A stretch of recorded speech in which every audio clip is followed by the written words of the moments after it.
नमस्कार, आपने ट्यून किया है FM 101.2 मेगाहर्ट्ज और आप सुन रहे हैं हमारा कार्यक्रम महिला जगत।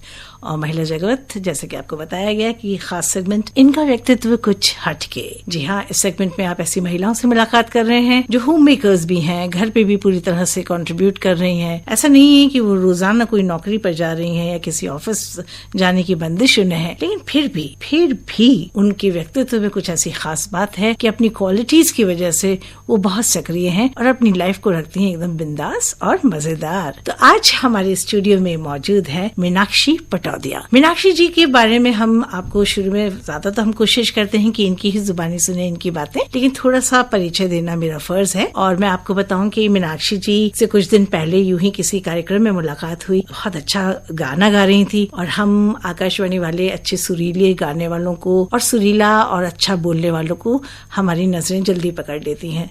तो बस बात ही बात में हमने पूछा मीनाक्षी जी से कि भाई आप बहुत अच्छा गाती हैं, तो उन्होंने बोला कि मैं आकाशवाणी की कलाकार भी रह चुकी हूँ मैडम। तो फिर मुझे बहुत अच्छा लगा, मुझे लगा कि इनको हमारे स्टूडियो में होना चाहिए और इनसे हमें कुछ गुफ्तगू करनी चाहिए। तो हमने आज मीनाक्षी जी, सबसे पहले तो आकाशवाणी के स्टूडियो में आप आई हैं और बहुत दिन के बाद आई हैं, तो आपको नमस्कार। और बताइए किस तरह की अनुभूति आपको हो रही है, इतने साल बाद आप आकाशवाणी में आई हैं, कैसा लग रहा है? मुझे बहुत अच्छा लग रहा है कि एक बार वापस मैं हवाओं में उड़ने वाली हूँ। ऐसा? हाँ, ऐसा, क्योंकि एक जिंदगी में गैप आ जाता है और उसके बाद वापस एक रनिंग चालू हो जाती है, तो उससे लगता है कि आप वास्तव में हवा में उड़ रहे हैं। जो कुछ पीछे छूट चुका है शायद वो वापस आपको मिल जाए।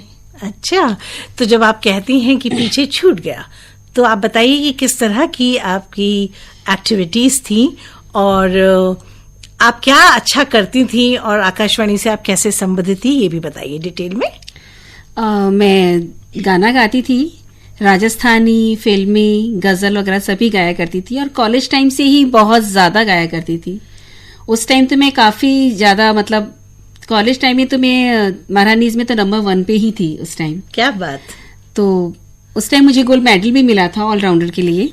क्या बात! उसके बाद में फिर आफ्टर मैरिज थोड़ा कम हो गया। मैं डांस भी सिखाती हूँ बच्चों को, अभी भी सिखाती हूँ डांस, लेकिन अभी ये कोविड के बाद में थोड़ा कम हो गया है डांस का, थोड़ा, लेकिन अभी भी ऑनलाइन बच्चे सीखते हैं या कोई आता है घर पे तो थोड़ा बहुत क्लासेस ले लेती हूँ अभी भी मैं, और इवेंट्स भी ऑर्गेनाइज करवाती हूँ मैं जी। लेकिन गाने का ऐसा है कि गाना थोड़ा मेरा कम हो गया है अभी, क्योंकि प्रैक्टिस भी नहीं हो पाई है आफ्टर मैरिज। थोड़ा सा घर में, ससुराल में थोड़ा सा लगता है कि सबके सामने कैसे करो, कैसे गाओ, तो एक थोड़ी प्रैक्टिस कम हो गई है। लेकिन फिर भी कभी कभी जब खाना बनाती हूँ या कुछ करती हूँ तो लगता है कुछ गा ही लूं। पता है क्या है मीनाक्षी जी, ज्यादातर हम लोग ऐसा कहते हैं कि प्रैक्टिस कम हो गई है। हर अच्छा गाने वाला यही कहता है कि मेरी प्रैक्टिस कम हो गई है, मेरा गला खराब है, आज मेरी आवाज उतनी अच्छी नहीं है। लेकिन हमें पता है जब वो गाते हैं तो इतना सुरीला गाते हैं कि सबका मन मोह लेते हैं।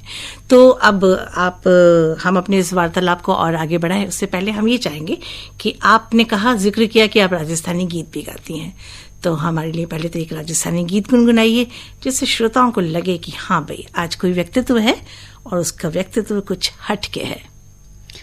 राजस्थानी गीत, चलिए अभी सावन गया ही है और झूले का मौसम भी अभी गया ही है, नहीं अभी चल रहा है, वैसे बारिश में चलता है जी। तो मुझे, मतलब मैंने कॉलेज टाइम में एक गाना गाया था तो मुझे बहुत अच्छा लगता है वो गाना जी। तो मैं ही वो आपके सामने दो लाइन नहीं, आप जितना गाना चाहते हैं। ठीक है जी। रिहिंडो माने देवो सा बादल सोर करे, रिहिंडो माने देवो सा बादल सोर करे, मोर पपीहा पीहू पीहू बोले, मोर पपीहा पीहू पीहू बोले, रे ढोला माने चुनर उड़ाए बादल सोर करे, रे ढोला माने चुनर उड़ाए बादल सोर करे, रिहिंडो माने देओ सा बादल सोर करे। बागारे कोयल पीहू पीहू बोले, बागारे कोयल पीहू पीहू बोले, रे ढोला माने चुनर उड़ाए, बादल शोर करे। रे ढोला माने चुनर उड़ाए, बादल शोर करे। रे हिंडो माने देओ सा, बादल शोर करे। रे हिंडो माने देओ सा, बादल शोर करे, बादल शोर करे। और जी चाह रहा है कि तालियों का शोर हो जाए इस वक्त। अच्छा ये बताइए, जो आपने अभी गीत गाया बहुत सुंदर गाया, लेकिन बहुत से ऐसे श्रोता हैं जो राजस्थानी बहुत अच्छे से नहीं समझ पाते, तो आप इस गीत का भाव हमारे श्रोताओं को समझाइए। इस गीत का भाव ये है कि जो लेडी है ना, वो झूले पे झूल रही है जी, तो वो अपने हस्बैंड को कहो, साजन को, प्रियतम कहो, कुछ भी कहो, उनको कह रही है कि आप मुझे झूला झूलाइए। अच्छा, जैसे झूले को झोंका लगाते हैं ना कि झूला झूलाइए, तो बागों में वो झूला झूल रही है, तो बता रही है कि बागों में मोर है, कोयल है, ये सब अपनी अपनी आवाजें निकालेंगे कि सावन का महीना है, बारिश हो रही है, बादल गरज रहे हैं, तो मोर पपीहा काफी खुश हो जाते हैं इस मौसम में जी। तो वो भी खुश हो रही है इस मौसम में जी, क्योंकि उसको भी बारिश अच्छी लगती है और झूला झूलना बारिश में बहुत अच्छा लगता है जी। तो वो अपने हस्बैंड से कह रही है कि मुझे झूला झुलाइए, और इस झूला झुलाते हुए मुझे लगता है कि है ना, आप मुझे झूला झुलाते हुए चुनरी भी मुझे उड़ाइए। तो एक सुहागन जो होती है उसका उद्देश्य रहता है कि उसका हस्बैंड उसे चुनरी अपने हाथों से उड़ाए जी। तो ये इस गाने का बहुत ही सुंदर भाव इस गीत का, और इतना ही सुंदर आपने गाया। और अब हम आपसे ये पूछना चाहते हैं कि आप नृत्य में भी बहुत निपुण हैं जी, तो जब नृत्य की कौन सी शैली है जिसमें आप ज्यादा राजस्थानी डांस ही आप करना पसंद करती हैं, या आप हर शैली में, या वेस्टर्न डांसेस सब में बहुत अच्छी हैं? नहीं, मैं हर शैली में डांस करती हूँ, लेकिन सिखाती मैं हर शैली में हूँ। लेकिन जब मैं खुद करती हूँ तो मुझे थोड़ा लाइट क्लासिकल ज्यादा अच्छा लगता है, जिसमें एक्सप्रेशंस हो, भाव हो, आपके दिल की जो चीज है वो उभर के आपके चेहरे पर आ जाए, वो चीजें मुझे ज्यादा अच्छी लगती हैं। तो कौन सी डांस फॉर्म्स हैं, जैसे कथक? हाँ, कथक जी, कथक और फिल्मी जो मिक्स होता है ना, सेमी क्लासिकल, वो जी। क्या बात है। कोई ऐसी मनोरम प्रस्तुति आपको याद है जो आपने स्टेज पर की, और आपने जो भी भाव रिक्वायर्ड थे, एक्सप्रेशंस, वो आपने किए और आपने सबका मन मोह लिया? हाँ, जब मैंने अभी कुछ हमारे समाज के ही प्रोग्राम था, तो उसमें कॉम्पिटिशन्स था, तो मैंने उसमें पार्टिसिपेट किया था। तो उस टाइम देवदास का गाना बहुत चल रहा था, ढाई शाम रोक लही जी। तो वो मैंने जब किया, तो उसके बाद जब मैं स्टेज से आई तो सभी लोगों ने मुझे कहा कि आपने बहुत ही ज्यादा अच्छा किया है। अच्छा, तो वो गीत आपको याद है? हाँ, थोड़ा थोड़ा याद है। गुनगुना दीजिए। ढाई शाम रोक लई, रोक लई, रोक लई, औचत मुख चूम लई, चूम लई, चूम लई, सर से मेरी चुनर गई, सरक सरक सरक, सरक सरक सरक, सरक सरक सरक, काहे छेड़ छेड़ मोहे गरवा लगा ले, काहे छेड़ छेड़ मोहे। देखिए, यही तो बात है ना श्रोताओं की, जब हमारी टैलेंटेड महिलाएं हमारे स्टूडियो में आती हैं, उनसे आप कुछ भी पूछ लीजिए, कुछ भी कह दीजिए, कोई भी फरमाइश कह दीजिए, वो पूरी कर देंगी। इसीलिए तो इनका व्यक्तित्व कुछ हटके है। भाई, कमाल मचाया, धमाल मचाया। और आपने कहा कि आप महारानी कॉलेज में पढ़ी, जहाँ हजारों की संख्या में छात्राएं पढ़ती हैं, वो हर क्षेत्र में उभरती हैं, चाहे वो डिबेट हो, स्पोर्ट्स हो, फिर एक्स्ट्रा करिकुलर एक्टिविटीज में आपने बताया सिंगिंग एंड डांसिंग। तो इतना अच्छा आप गाती हैं, इतना अच्छा आप नृत्य करती हैं। बताइए कि बच्चे जो आज के हैं वो ठमक ठमक के जब आपके सामने नृत्य करते हैं और आप उन्हें सिखाती हैं, कितना इंटरेस्ट लेते हैं वो, और क्या आपको लगता है कि बच्चों के जीवन में नृत्य एक बहुत इम्पॉर्टेंट एस्पेक्ट है, उन्हें करना चाहिए नृत्य, और इससे वो खुश होते हैं? जैसे वो दूसरों को देखकर मन में यूं नाचता है, आपका नाच देखकर दूसरे खुश होते हैं, तो बच्चे कितना खुश होते हैं नाचते हुए भी और दूसरों को नाचते देखते हुए भी। और आपका क्या रिएक्शन है? आप जब बच्चों को सिखाती हैं तो आपको कितना प्यार आता है उन लड्डू बर्फियों पर? मुझे तो प्यार बहुत आता है उन पे, लेकिन क्या होता है, बच्चे हर कोई सीखना, हर बच्चा नहीं सीख पाता और हर बच्चा करने में इंटरेस्ट भी नहीं रखता है। लेकिन जब हम लोग समर कैंप वगैरह लेते हैं तो पेरेंट्स तो इसलिए डाल देते हैं कि चलो बच्चों को जाना ही चाहिए थोड़े दिन, 2 घंटे की छूट मिल जाएगी माँ को। लेकिन ऐसा नहीं है, पेरेंट्स की बहुत इच्छा रहती है कि हमारा बच्चे कुछ सीखे। कई बच्चे तो 2-2, 3-3 साल के ही हमारे पास आ जाते हैं। लेकिन कुछ बच्चे तो ऐसे होते हैं कि वो अगर उनको आप 1 सिखाओ तो वो 2 सीखते हैं जी। और फिर वो हम लोग जब साथ में रहते हैं बच्चों के, तो वो उंगली पकड़ पकड़ के पूरे टाइम हमारे साथ ही रहते हैं। अच्छा, मैम ऐसे, मैम हम ये कर लें, मैम हम वो कर लें, तो उनका ये सब रहता है। तो मुझे भी इतना अच्छा लगता है कि बस इनको बस सिखाती रहूं और ये सीखते रहें। क्या बात है। जब हम कहते हैं कि आपका व्यक्तित्व कुछ हटके है, तो बिसाइड सिंगिंग एंड डांसिंग आप और क्या करती हैं? मुझे कुकिंग बहुत अच्छी लगती है। आज हमें क्या खिलाएंगी? आज तो मैं लाई घबराइए नहीं, लाई नहीं। मैं अभी बेसन के लड्डू बना कर आई हूँ लेकिन सॉरी मैं ला नहीं पाई। नहीं, आपको लाना भी नहीं है, हमारे मन में वैसे ही लड्डू फूट जाते हैं जब हम आप लोगों से बात करते हैं, है ना। तो अब ये बताइए कि कुकिंग के अलावा कुकिंग में आप किस तरह की चीजें बनाती? बेसन के लड्डू का आपने जिक्र किया, और क्या कर लेती हैं? ट्रेडिशनल डिशेस में आपका ज्यादा इंटरेस्ट है या ये जो आजकल मॉडर्न बेकिंग? और नहीं, ट्रेडिशनल तो बनाना आता ही है, लेकिन आजकल क्या बच्चों को नई नई वैरायटी चाहिए जी, तो बच्चों के हिसाब से नई नई वैरायटी बनानी पड़ती है जी।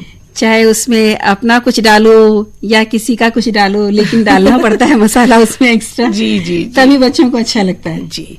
तो कुल मिलाकर कुकिंग तो सही बात है, माँ अपना प्यार पूरा उसमें उंडेल देती है, तो आप सब कुछ पढ़कर, कुछ देखकर, कुछ बच्चों की ख्वाहिश के हिसाब से मसालों में थोड़ा बहुत फेरबदल कर लेती है। अल्टीमेटली आपके बच्चे उस खाने को पसंद करते हैं जी। आपके हस्बैंड क्या कहते हैं आपके लिए? आपके हस्बैंड जब आपको नाचते गुनगुनाते स्टेज पर देखते हैं, लोग तालियां आपके लिए इतनी बजाते हैं, फक्र महसूस करते होंगे? हाँ, वो साथ में ये भी कहते हैं कि देखो तुमने प्रैक्टिस छोड़ दी है, तुम इसको वापस स्टार्ट करो जी, जिससे तुम थोड़ा और आगे बढ़ सको। अच्छा, आकाशवाणी में आप स्वर परीक्षा में उत्तीर्ण हुई, आपने सुगम संगीत में उत्तीर्ण की थी परीक्षा? मैंने राजस्थानी में की थी उस टाइम जी, बहुत अच्छी बात है। अब फिर से आप इस शौक को जारी रखना चाहेंगी? बिल्कुल, मैं जारी रखना चाहती हूँ जी। और मेरी कोशिश यही है कि अब वापस कोशिश करके आपकी आकाशवाणी में मैं बार बार आऊं। जी बिल्कुल बिल्कुल, आकाशवाणी बहुत से श्रोताओं को मंच देता है, चाहे आपका एंकरिंग में शौक हो, चाहे आपका म्यूजिक में शौक हो, म्यूजिक में तीनों शैलियों में, क्लासिकल, लोक संगीत और सेमी क्लासिकल। तो चलिए हम आपको शुभकामनाएं देते हैं कि जब आप ऑडिशंस होंगे आकाशवाणी के तो आप उत्तीर्ण होंगी। अपनी साधना, उपासना और आराधना को जरूर जारी रखिएगा, ठीक है? अच्छा, अब ये बताइए कि हिंदी फिल्म्स और गीत, चूंकि आप अच्छी गायिका हैं, तो आपकी फेवरेट सिंगर कौन है और आप उनका कौन सा गीत आज हमारे इस सेगमेंट में प्रस्तुत करना चाहेंगी? मेरी फेवरेट सिंगर मेरी है आशा भोसले जी। क्या बात? क्योंकि जब मैं, वैसे ही मुझे आशा भोसले में एक अजीब सा, हालांकि सब लोग लता मंगेशकर को ज्यादा पसंद करते हैं जी, लेकिन क्या है, आशा भोसले की क्वालिटी अलग है। वो हर तरह के सॉन्ग्स गाती हैं जी, पॉप म्यूजिक भी गाती हैं वो, और क्लासिकल भी गाती हैं, सेमी क्लासिकल भी गाती हैं और सिंपल भी गाती हैं। तो मुझे उनका ही बहुत पसंद है। तो उनका ही एक गीत आप हमारे लिए गुनगुनाइए, हमारे श्रोताओं के लिए। बहुत ज्यादा मुझे याद नहीं है, लेकिन थोड़ा सा मैं गा लेती हूँ। आगे भी जाने न तू, पीछे भी जाने न तू, जो भी है बस यही एक पल है। आगे भी जाने न तू, पीछे भी जाने न तू, जो भी है बस यही एक पल है। क्या बात, जो भी है बस यही एक पल है। और अभी इस पल हमारी आपसे गुजारिश कि आप ये बताइए कि आप समाज सेवा से भी जुड़ी हैं। बिल्कुल बिल्कुल। तो आपको क्यों लगता है कि ये जो पर सेवा है ये हमें संतोष देती है? तो आपका क्या जीवन के प्रति फलसफा है? क्यों आप ये करती हैं? इससे क्या हासिल करती हैं और कितना फायदा आप सोसाइटी को नहीं, पहुंचाती हैं? हासिल तो मैं कुछ नहीं करना चाहती, लेकिन एक दिल को एक सुकून सा मिलता है। हाँ, सुकून हासिल करती है। हाँ जी। अभी जैसे मेरी मेड घर पे आती है तो वो एक्चुअली उसके पास नहीं है पैसे कि वो अपने बच्चों को पढ़ा सके, और वो बाहर से आई है तो अभी वो अपने बच्चों को यहाँ भी नहीं करवा सकती। तो मैंने उसको कह रखा है कि तुम यही मेरे पास बच्चों को पढ़ाओ, जब ये अच्छे से पढ़ लिख लेंगे थोड़ा तो फिर इनका स्कूल में एडमिशन भी मैं ही करा दूंगी। जी। तो वो बच्चे शाम को आते हैं मेरे पास में, मैं पढ़ा लेती हूँ या मेरी बिटिया पढ़ा लेती है। मेरे बच्चों का भी ऐसा ही है, जैसे अगर हम लोग कुछ खा रहे हैं या कुछ अच्छी चीज बन रही है तो मुझे नहीं लगता कि मुझे अकेले को खानी चाहिए। जी, जी। मुझे लगता है कि सबको खिला के ही खानी चाहिए। जी जी। तो वो एक चीज है, तो उसमें मुझे दिल से सुकून मिलता है कि किसी को अच्छा लगे या ना लगे, किसी को बुरा लगे ना लगे, लेकिन मुझे अच्छा लग रहा है, मुझे सेटिस्फेक्शन मिल रहा है कि हाँ सामने वाले को भूखा है तो उसका पेट भर गया है। जी। तो मुझे उसी में संतोष मिलता है। जी, बहुत अच्छा सोच आपका, बहुत अच्छा लगा आपसे बात करके। आज आप हमारे आकाशवाणी के इस खास सेगमेंट में जिसका नाम है इनका व्यक्तित्व कुछ हटके, इसमें आप शामिल हुई। मीनाक्षी पटौदिया जी, आपसे बात करके बहुत अच्छा लगा। पता ही नहीं चला कि हमारे 15-17 मिनट कब गुजर गए आपसे बात करते करते। चलिए, हम आपको बहुत बहुत शुभकामनाएं देती हैं। हम आपको बहुत बहुत शुभकामनाएं देते हैं आपके उज्जवल भविष्य के लिए। Thank you so much. Thank you so much. Sakina, इनका बेटा वाउचर साइन करवाना है मैम का, और आपको ना मैं वो फॉर्म भेजना भूल गई, या भेजा था मैंने आपको? एक फॉर्म है हमारा। अच्छा। तो वो फॉर्म सकीना आप भरवा लोगे बेटा, है ना?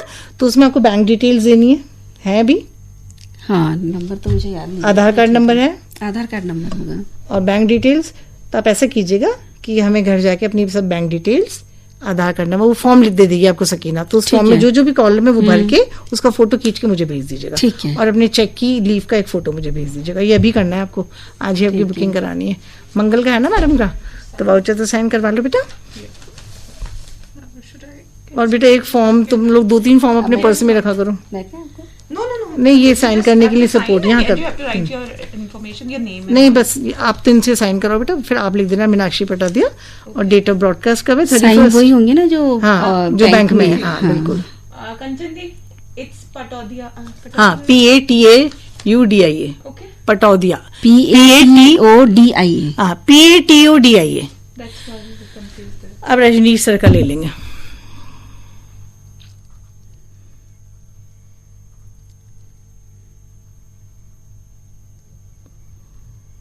एक्चुअली क्या है, इसमें दोनों चलते हैं मेरे बैंक में साइन, क्योंकि ये बिफोर मैरिज का ये अकाउंट। अच्छा। तो आप यही वाला चेक दीजिएगा हमें। हाँ। जो आपने वो और सब डिटेल्स उसकी सिग्नेचर खंडेलवाल, तो ओके ना मैम? हाँ, इसमें दोनों करवा रखा है। ठीक है, दोनों करवा रखा है। आफ्टर मैरिज वो अपना प्रॉब्लम था, इसलिए I will just write name also ma'am, just in case.